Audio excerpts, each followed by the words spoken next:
Saya tidak ingat lagi apa yang terjadi setelah itu.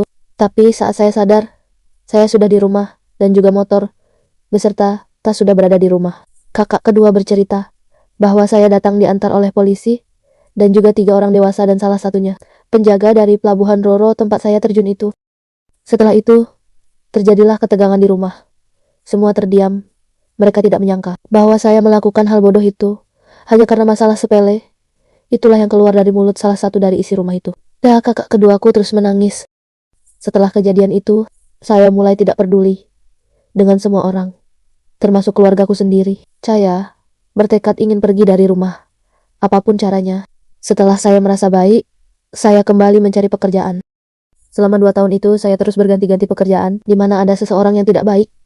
Saya terus pergi dan mencari tempat kerja yang baru, begitu seterusnya. Saya mencoba mencari tempat di mana saya diterima dengan baik, tanpa memandang latar belakang yang saya miliki. Dengan pengalaman yang sudah saya dapatkan, saya dapat dengan mudah mencari pekerjaan dimanapun saat itu. Ditambah saya termasuk gadis yang cantik, dengan tinggi badan 165, berat badan 40 kg. Rambut yang panjang melewati pinggul, ditambah saya memiliki public speaking yang bagus. Mudah bagi saya menjawab setiap pertanyaan yang diberikan.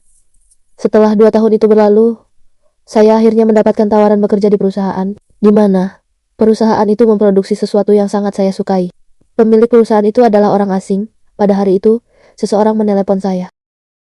Dia berkata, jika saya ingin bekerja di sana, besok saya bisa datang dan langsung bekerja. Saya pun terkejut, karena yang saya tahu perusahaan itu sangat sulit menerima pekerja baru. Pada malam hari, saat semua sudah berada di rumah, kakak bertanya, apakah saya sudah bersiap untuk besok? Dan ternyata pekerjaan itu saya dapatkan dari bantuan kakak saya yang kedua. Dia telah bercerita kepada bos perusahaan asing itu bahwa saya memiliki keahlian membuat boneka dan juga aksesoris lainnya. Memang, di rumah saat malam hari saya sering sekali membuat kerajinan tangan. Banyak aksesoris yang saya buat, lalu saya menjualnya. Ternyata, bos perusahaan asing itu tertarik dengan cerita tentang saya. Kebetulan perusahaan itu bergerak di bidang yang sama, seperti hobi saya ini. Lalu keesokan harinya, saya datang ke tempat itu. Semua terlihat menarik bagi saya. Pagi itu sebelum mulai bekerja, terlihat semua berkumpul di lantai 1. Kami melakukan briefing dan juga beberapa kata sambutan untuk saya yang baru bergabung. Beberapa menit kemudian, di tengah-tengah bos bercakap-cakap, ada seorang pemuda turun dari lantai atas. Dia terlihat baru saja selesai mandi. Dia menggunakan kaos oblong dan juga celana ponggol yang berdesain sedikit robek. Dia langsung menatap saya, yang sedang berdiri di depan pintu masuk utama. Dia terlihat tersenyum manis, lalu mengucapkan beberapa kata kepada bos yang tidak saya mengerti. Ternyata, dia berbicara dalam bahasa Inggris. Dia terlihat sangat tampan dan juga ramah. Saat itu jantungku berdetak. Entah apa yang terjadi.